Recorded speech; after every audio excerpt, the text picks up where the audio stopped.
Welcome on over back to the Automotive World, everyone. I'm your host, Vinny Mystery, and tonight, as you probably have seen from some of my other videos, we've had a lot of serious news here. You can see some of the tabs I still have open. We haven't covered them yet, or just haven't closed them yet. This is going to be one of the more fun videos tonight. I like to see these kind of, I like to do this kind of stuff when it's really, really happy stuff. We are going to go over, in the United States, the top best-selling trucks. I did take a look at this list earlier, and I do have some thoughts on it we're going to talk about, but we're going to just go over it, and we're just going to talk about it. Number 10 on the list, and obviously this is going to be, 10 being top 10, but obviously number 1, would be the best-selling. But starting off with number 10 is the Jeep Gladiator. I see a lot of these down here in Florida. I can tell you for a fact, most of the people that have them down here do not take them off-road, but I know a bunch of people who do have them. I think it's a cool truck. I think, obviously the Gladiator being kind of like a mid-sized truck was kind of like one of the last ones, still having the diesel engine, put it in a very unique category. It was a very expensive truck when it came out. It still is a very expensive truck, even in the base trim. So obviously, it's selling 23,478 units. Isn't necessarily a lot. Also, the fact that it is one of the few trucks available with a manual transmission. Like I said, this just kind of puts it in a very, very unique category. I like this truck. Is it something that I would buy?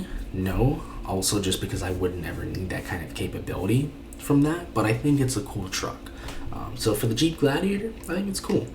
One of my favorite trucks is the Nissan Frontier. This would be my first option if I needed a mid-size truck, just because it gives me just enough capability. It has a really nice engine and transmission, that 3.8 liter V6.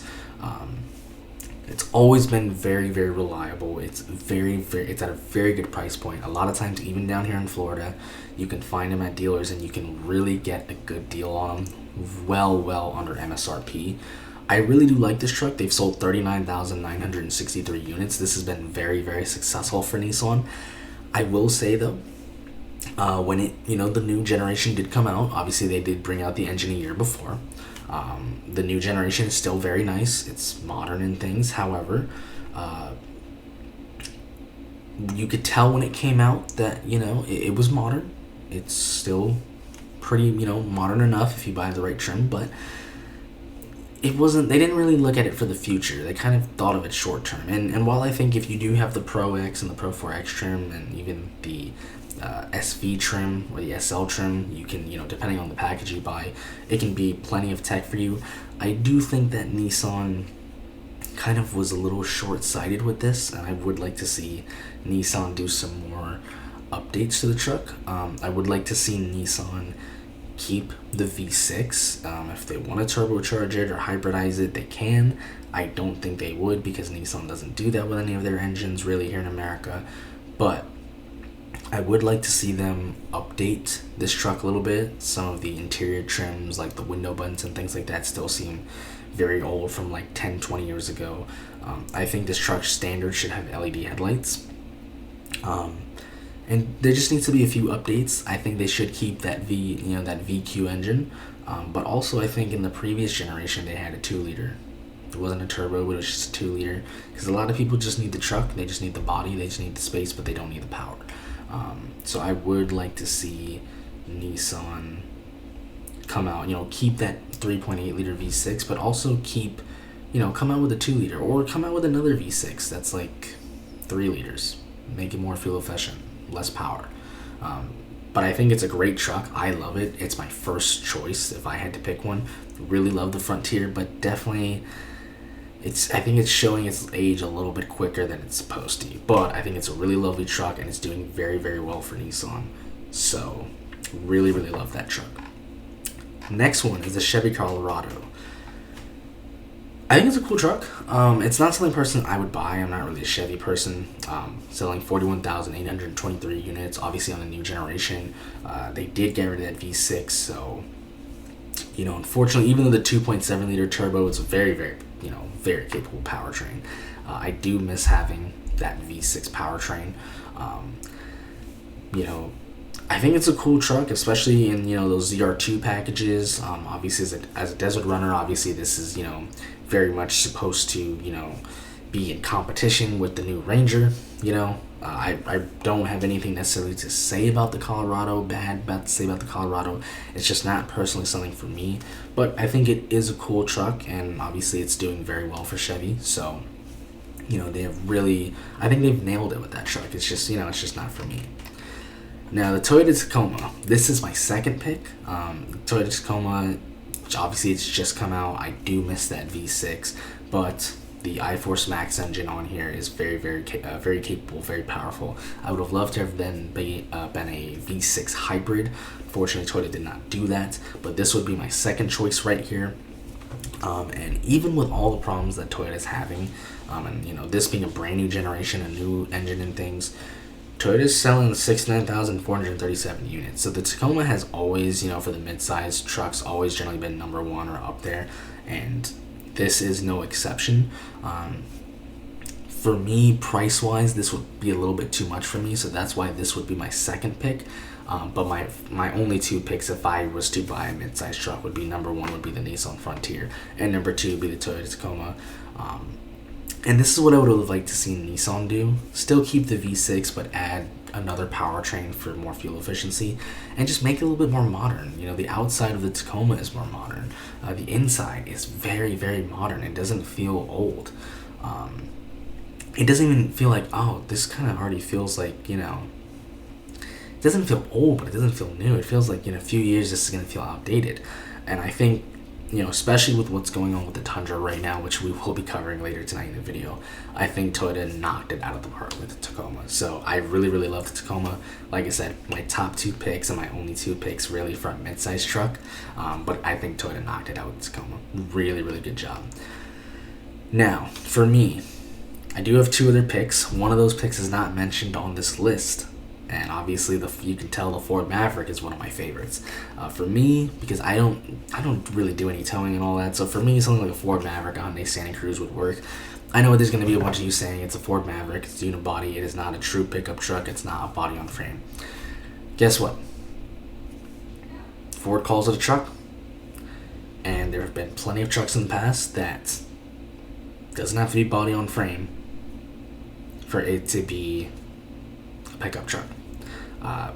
There was a time and point where SUVs that we know today called crossovers were just called SUVs.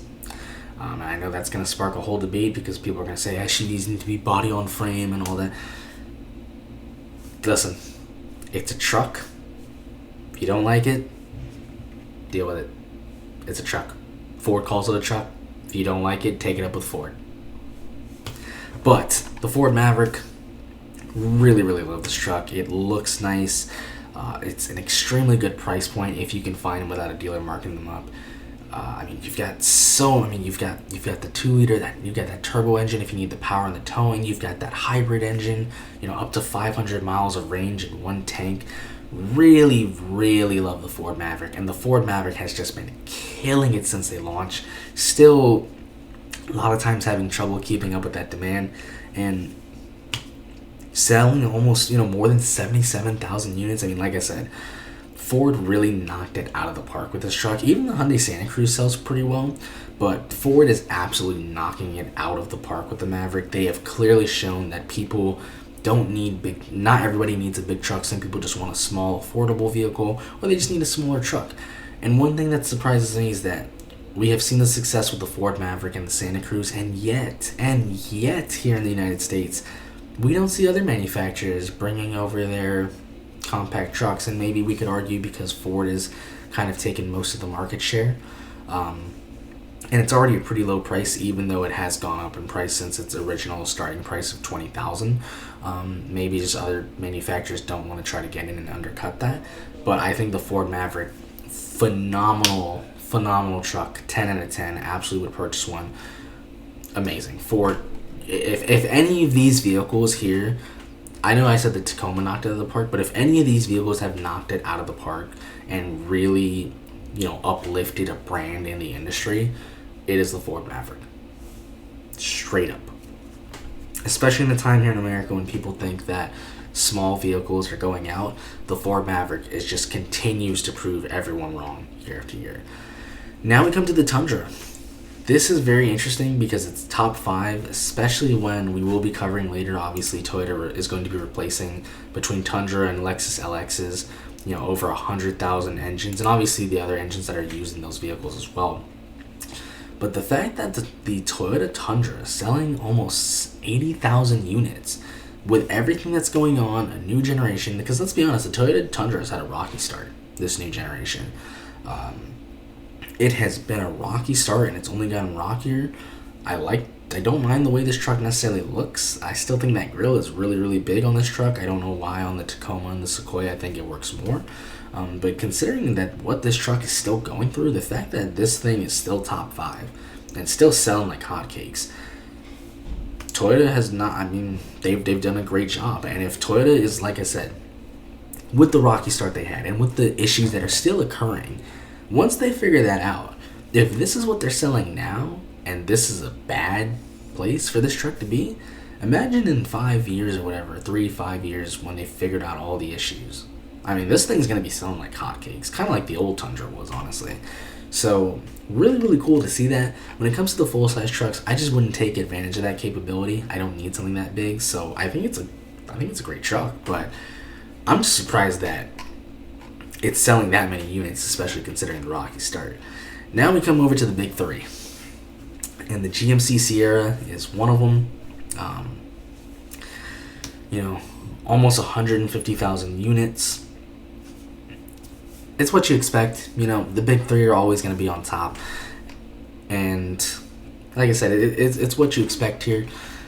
Nothing wrong with the GMC trucks. I really, really do like them, actually. I think they're really, really nice. I think they are extremely, extremely expensive. I think GMC, for whatever reason, loves to make their trucks the most expensive and feel the most premium. So nothing against GMC, but it's just not something for me. But I think they make some cool looking trucks. When it comes to Ram, obviously Ram, is going through, they're kind of going through a lot right now. Still selling almost 180,000 units. It is going to be interesting, obviously, with the TRX and things, the new TRX, how that's going to work out.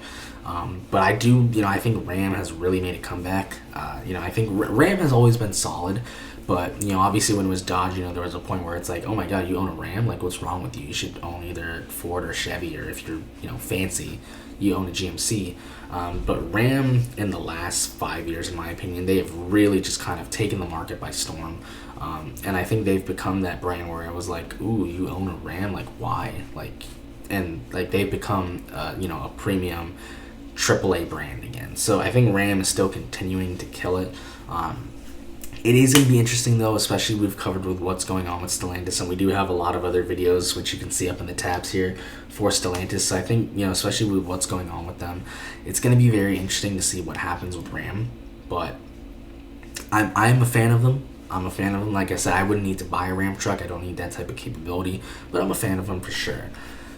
And now coming back to Chevy, obviously this being, this isn't necessarily GMC, but obviously GMC being General Motors and Chevy being General Motors, General Motors is always selling a ton of vehicles. The Silverado has always been up there too. It is no exception. I think the Silverados do a great job. They're number 2 in full size, and their mid size is killing it. So Chevy, like I said, they're killing it. And obviously we can see number 1. No surprise, really. It's kind of been like this for this dawn of time. And it's the Ford F-Series. And it's kind of crazy when you think, you take GMC together and you take General Motors with Chevy, and you look at Ford and they can still outsell them just like that. And it's kind of crazy to think that, but I'm not surprised, because Ford is in every market. They're in the compact market, they're in the midsize market, they're in the full size, they're in the heavy duty. Ford is there to compete in every single market, and they want to be the winners. They want to be number 1.